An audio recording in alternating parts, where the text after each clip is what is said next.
Hello everyone and welcome to another video. Now a while back I purchased myself an HD 4350 graphics card from eBay to use with my cheap Celeron single core setup that I tested a few videos ago.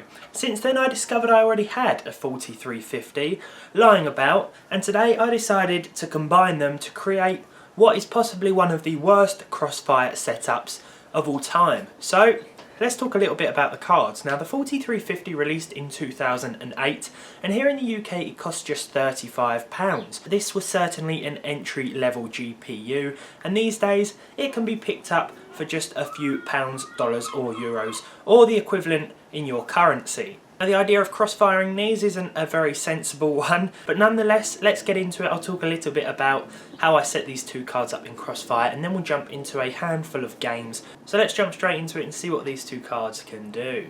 These HD 4350s are 20 watt cards and were designed for low power HTPCs. They have a 600 MHz clock speed and 80 stream processing units. You'll notice the lack of Crossfire bridge, and that's because these can be crossfired through AMD software alone. I'm using my MSI Tomahawk B350 AM4 board with my Ryzen 5 1600 today, which itself isn't ideal for modern Crossfire, as the second PCI Express slot is PCIe X4 rather than X16, but with these older, weaker cards it's not so much of a problem.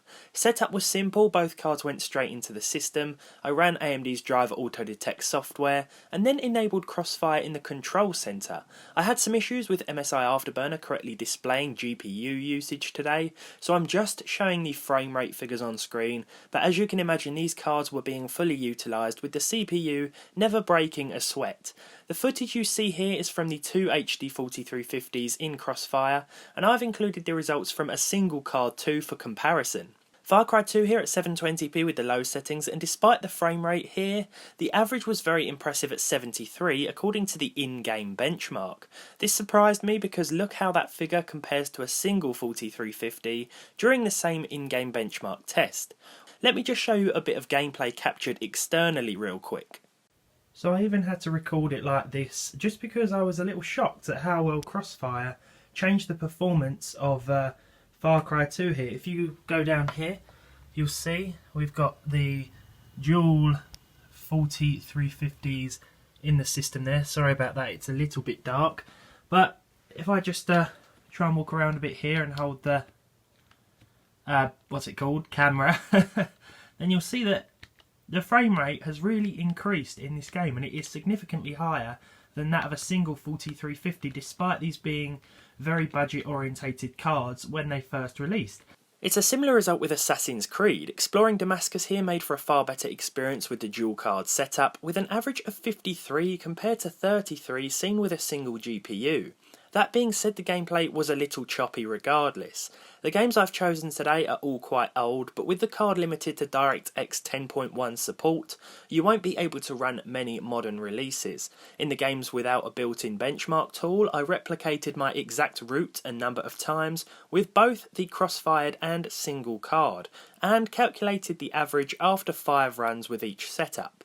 In Battlefield Bad Company 2 the differences were minimal, although the 1% and 0.1% lows were better with the crossfired cards. Not better to the point of playable unfortunately, so this game isn't really doable with one or two of these HD 4350s. With the Bioshock Infinite in-game test, the results went from unplayable to not bad by adding the second card. In fact, our average frame rate pretty much doubled, and the percentile figures were much improved as well. Not bad for the few pounds I paid for this second GPU. It probably isn't worth buying two of these for your main rig, but if you already have one, there will be some instances whereby adding another will greatly improve your experience. Finally, in Borderlands 2, while there was an improvement in gameplay, the game still really wasn't playable with just 23 frames per second with two 4350s. Still, that's a better result than the second card, which got just 13 FPS. I'm actually quite impressed by the in-game improvements here, even when cross-firing older entry-level cards like this.